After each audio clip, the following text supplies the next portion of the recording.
Hi dear student, welcome to organic mechanism again. आज हम एक और इम्पोर्टेंट टॉपिक के साथ हाजिर हैं। एनालिटिकल केमिस्ट्री का ये टॉपिक है और आज जो है वो इंट्रोडक्शन टुवर्ड स्पेक्ट्रोस्कोपी हम करेंगे और आप लोगों को समझ आ जाएगा। पूरा का पूरा देखिए यहां पर मैंने लिखा हुआ है it is an analytical technique, यानी यहां पर एनालिटिकल केमिस्ट्री का एक ब्रांच है स्पेक्ट्रोस्कोपी जो है, in which we study the interaction of EMR. यानी हमारा जो ईएमआर है इलेक्ट्रोमैग्नेटिक रेडिएशन वो रेडिएशन होता है जिनकी प्रोपेगेशन के लिए किसी भी मीडियम की जरूरत नहीं होती, यानी वो किसी वैक्यूम के अंदर भी प्रोपेगेट कर जाते हैं।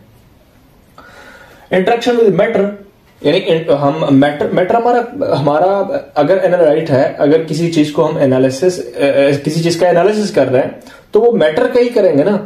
किसी भी फॉर एग्जांपल सोल्यूशन के अंदर एक स्पेसिफाइड जो है सॉल्यूट जो है वो हम आइडेंटिफाई कर रहे हैं तो वो भी मैटर है।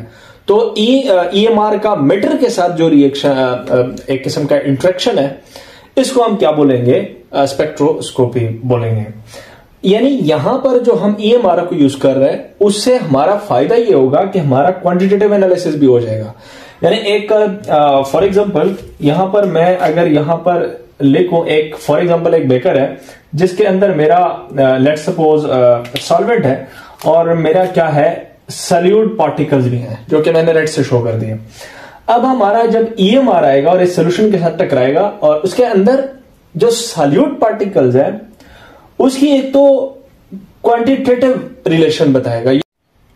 तो देखिए जब हमारा ईएमआर आएगा, क्या आएगा? इलेक्ट्रोमैग्नेटिक रेडिएशन, और इस सोल्यूशन के साथ टकराएगा तो इस सोल्यूशन के अंदर इसका फायदा ये होगा स्पेक्ट्रोस्कोपी का कि इस सोल्यूशन के अंदर ये सॉल्यूट पार्टिकल कौन है। यानी एक वाटर है फॉर एग्जांपल, ये वाटर तो सॉल्वेंट है। अगर अब देखें वाटर के अंदर जो सॉल्यूट पार्टिकल्स है वो कौन से सॉल्यूट पार्टिकल, आया वो अल्कोहल है, वो ईथर है, वो किसी फॉर एग्जांपल हमारे पास कोई आयन है, तो एक तो वो बताएगा, यानी एक किस्म की पहचान ही देगी हमें कि यहां पर कौन सा सॉल्यूट पार्टिकल मौजूद है और दूसरे अल्फाज में इसकी कितना वो मौजूद है। फॉर एग्जांपल अगर वाटर के अंदर अल्कोहल मौजूद है वो तो आपने क्वालिटेटिव एनालिसिस कर लिया, अब कितना मौजूद है, कितने पार्टिकल्स मौजूद है अल्कोहल के, वो भी हमें बताएगा स्पेक्ट्रोस्कोपी। तो आइए देखते हैं उसकी डायग्रामेटिक एक किस्म का पूरा कंसेप्ट जो है वो समझने की कोशिश करते हैं। तो बात यह है कि हमारे पास देखिए इलेक्ट्रोमैग्नेटिक रेडिएशन जो है उसकी जो है ना वो प्लांक्स इक्वेशन ने दी थी एनर्जी, यानी उसने कहा था energy is equal to h, यानी प्लांक्स कांस्टेंट न्यू। हमारा फ्रीक्वेंसी जो है यानी एनर्जी जो है वो डायरेक्ट रिलेट करता है किसी भी इलेक्ट्रोमैग्नेटिक रेडिएशन की जो एनर्जी है वो डायरेक्ट रिलेट करता है फ्रीक्वेंसी के। यानी अगर किसी का फ्रीक्वेंसी ज्यादा हो तो उसकी एनर्जी भी आप लोगों के पास क्या होगी? ज्यादा होगी। आप सबको पता है कि जो फ्रीक्वेंसी है यानी nu will be equal to c by lambda. जिसका लैम्डा जो है यानी जिसका वेवलेंथ ज्यादा हो उसकी फ्रीक्वेंसी कम होगी तो उसकी एनर्जी भी कम होगी। जिसका आप लोगों के पास लैम्डा शॉर्ट होगा यानी वेवलेंथ शॉर्ट होगी तो उसकी फ्रीक्वेंसी ज्यादा होगी, और फ्रीक्वेंसी ज्यादा होगी तो उसकी एनर्जी भी क्या होगी? ज्यादा होगी। तो यहां पर देखें एक मैटर मैंने लिया हुआ है और मैटर के अंदर ये जो आप लोगों को ये एक स्पॉट नजर आ रहा है, आप लोग इसको क्या कंसीडर कर लें? एक इलेक्ट्रॉन कंसीडर कर लें। देखें मैटर किस चीज से बना हुआ है? एटम से बना हुआ है। अब एटम जो है उसके अंदर क्या मौजूद है? इलेक्ट्रॉन, प्रोटॉन, न्यूट्रॉन सारे मौजूद है। अब इलेक्ट्रॉन को मैं स्पेसिफाई ले रहा हूं, बाकी हम स्पेक्ट्रोस्कोपी के अंदर प्रोटॉन से भी डील करेंगे, इवन न्यूट्रॉन से भी डील करेंगे। तो यहां पर एक इलेक्ट्रॉन मैंने लिया हुआ है। अब जो ईएमआर हमारा आएगा, देखें यहां पर इलेक्ट्रोमैग्नेटिक रेडिएशन इस मैटर के ऊपर अप्रोच कर रहा है। अगर इस मैटर के ऊपर अप्रोच कर रहा है तो मैटर के अंदर सब एटॉमिक एटम मौजूद है और एटम के अंदर सब एटॉमिक पार्टिकल मौजूद है। अब सब एटॉमिक पार्टिकल्स की एक स्पेसिफिसिटी ये है कि वो कौन सी एनर्जी ऑब्जर्व करता है? एक क्वांटाइज्ड एनर्जी ऑब्जर्व करता है। यानी फॉर एग्जांपल अगर ये इलेक्ट्रॉन, लेट्स सपोज ये मैटर का सरफेस है, फॉर एग्जांपल ये इसका लो एनर्जी स्टेट है और ये इसका हाई एनर्जी, फॉर एग्जांपल ये इसका हाई एनर्जी स्टेट है। अब अगर ईएमआर वो ऑब्जर्व कर रहा है, ये इलेक्ट्रॉन ऑब्जर्व कर रहा है, तो हमारा इलेक्ट्रॉन जो है वो क्या हो जाएगा? हमारा इलेक्ट्रॉन एक्साइट हो जाएगा। अब एक्साइटेशन के लिए बोहर ने भी कहा था उसको कौन सी एनर्जी चाहिए? क्वांटाइज्ड एनर्जी चाहिए ना उसे। यानी फॉर एग्जांपल अगर कोई सिस्टम, अगर कोई इलेक्ट्रॉन 10 जूल पे अपना एक एक्साइटेड स्टेट पे चला जाता है, 10 जूल पे फॉर एग्जांपल, तो वो इस एक्साइटेड स्टेट को, फॉर एग्जांपल ये एक एक्साइटेड स्टेट है, ये दूसरा एक्साइटेड स्टेट है। अब यहां से अगर इलेक्ट्रॉन यहां पर जंप करने की कोशिश करता है तो आप लोगों के पास, फॉर एग्जांपल मेरे पास 10 जूल चाहिए एनर्जी, अब ये इलेक्ट्रॉन 10 जूल पे ही एक्साइटेड स्टेट में चला जाएगा, ना उसे ज्यादा एनर्जी ऑब्जर्व करेगा ना उसे कम एनर्जी। इसको कहते हैं क्या? Quantized energy. तो ये इलेक्ट्रॉन एक्साइटेशन के लिए एक क्वांटाइज्ड एनर्जी उसको जरूरत होती है। तो उस क्वांटाइज्ड एनर्जी जो है, फॉर एग्जांपल इस मैटर के अंदर, इस मैटर के ऊपर ईएमआर अप्रोच कर रहा है, उसके अंदर जो इलेक्ट्रॉन है उसने एनर्जी ऑब्जर्व कर ली। अब ऑब्जर्वेशन जो है उससे आप लोगों के पास जो इलेक्ट्रॉन है वो क्या हो गए? एक्साइट हो गए। अब एक्साइट हो गए तो हमारे पास इस ऑब्जर्वेशन को रिकॉर्ड करने के लिए यहां पर क्या मौजूद है? स्क्रीन मौजूद है। अब स्क्रीन जो है इसके ऊपर जो एक्स वाई मैंने लिखा हुआ है, ये इसको कहते हैं स्क्रीन फ्रेम साइज हम उसको बोलते हैं। यानी इसके अंदर आप लोग फ्रेम साइज कहेंगे, डिफरेंट स्पेक्ट्रोस्कोपी है, इसका फ्रेम साइज डिफरेंट होगा। फॉर एग्जांपल अल्ट्रावायलेट विजिबल का मैं यहां पर स्पेसिफाइड ले रहा हूं, इसका जो है 200 से लेके 800 नैनोमीटर तक का फ्रेम साइज होता है, यहां पर उसने ऑब्जर्वेशन करनी होती है। तो यहां पर जो मैटर है इसके अंदर जो एटम, उसके जो इलेक्ट्रॉन्स हैं वो फॉर एग्जांपल यहां पर इस वेवलेंथ पे क्या कर रहे हैं? ऑब्जर्वेशन कर रहे हैं। अब ए जो है वो किसको रिप्रेजेंट कर रहा है? ऑब्जर्वेशन को रिप्रेजेंट कर रहा है। अब लेट्स सपोज मैं कहता हूं कि ये आप लोगों के पास फॉर एग्जांपल 500 नैनोमीटर पे ऑब्जर्वेशन मुझे मिल गई।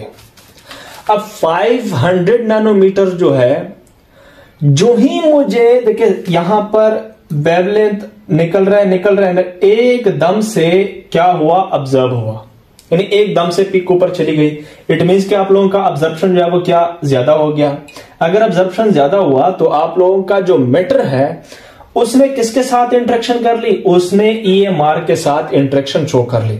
अगर यहां पर देखिए ईएमआर आया और मैटर के अंदर इलेक्ट्रॉन्स, जो भी प्रोटॉन न्यूट्रॉन जो भी मौजूद है, उसके साथ अगर कोई इंटरेक्शन ना कर ली तो हमारा जो कॉन्सेप्ट है वो ये कहेगा कि इसके अंदर कोई भी ऐसी स्पीशी मौजूद नहीं थी जिसने ईएमआर के साथ एक स्पेसिफाइड रेंज के अंदर क्या कर ली? हमारे पास इंटरेक्शन कर ली।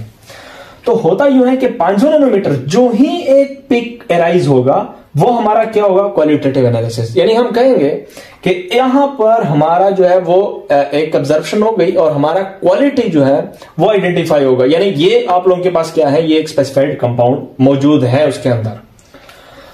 अब जितना ये पिक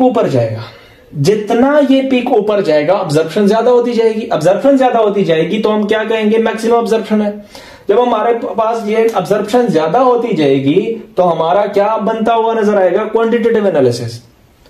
अब फॉर एग्जांपल यहां से मैं लेट सपोज 100 वेव्स जो हैं वो इस मैटर के ऊपर पास कर रहा हूं। अब 100 वेव्स में से लेट सपोज मेरे पास लेट सपोज 20 जो है वो निकल रहे हैं और 80 जो है वो क्या हो रहे हैं? ऑब्जर्व हो रहे हैं। इट मींस कि इस मैटर के अंदर कितने वेव्स ऑब्जर्व करने की कैपेबिलिटी थी? 80। तो 80, अब फॉर एग्जांपल 90 अगर होती तो 90 ऑब्जर्वेशन पे और हमारा वो स्पीशी जो है वो ज्यादा मौजूद होगा। तो जितना ये ऑब्जर्वेशन ज्यादा होगा उतनी हमारी जो क्वांटिटी है इस मैटर की वो क्या होगी? एक स्पेसिफिक सोल्यूशन के अंदर ज्यादा होगी। तो यहां पर एक स्पेसिफाइड वेवलेंथ का आना हमारा क्वालिटेटिव एनालिसिस, उस वेवलेंथ का बढ़ना जो है वो हमारा क्या है? Quantitative analysis. फॉर एग्जांपल ये जो आप लोगों के पास ऑब्जर्वेशन है ये ऐसे भी बन सकती थी। ये छोटा वेवलेंथ है। अब छोटा ऑब्जर्वेशन है, कम ऑब्जर्वेशन। फॉर एग्जांपल ये जो स्पेसिफाइड स्पीशी है इस सोल्यूशन के अंदर, ये जो स्पेसिफाइड मैटर है ये इस वेवलेंथ पे ज्यादा होगा या इस ऑब्जर्वेशन पे? तो जाहिर सी बात है आप लोग कहेंगे कि इस ऑब्जर्वेशन पे जो है वो ज्यादा होगा। बाकी तो उसकी क्वांटिटेटिव एनालिसिस सेम है, सॉरी क्वालिटेटिव एनालिसिस, यानी उसने 500 पे ऑब्जर्वेशन कर ली। तो जितना वो ऑब्जर्वेशन ज्यादा होगा, जितना वो पीक ऊपर जाएगा, उतना हमारा जो है वो स्पीशीज ज्यादा हमारे पास प्रेजेंट होगा। अब यहां पर देखिए एक ईएमआर है, वो लेके आ रहा है हमारा इलेक्ट्रॉन के ऊपर पड़ रहा है। प्रोटॉन के ऊपर भी पड़ सकता है, मैंने अभी कहा।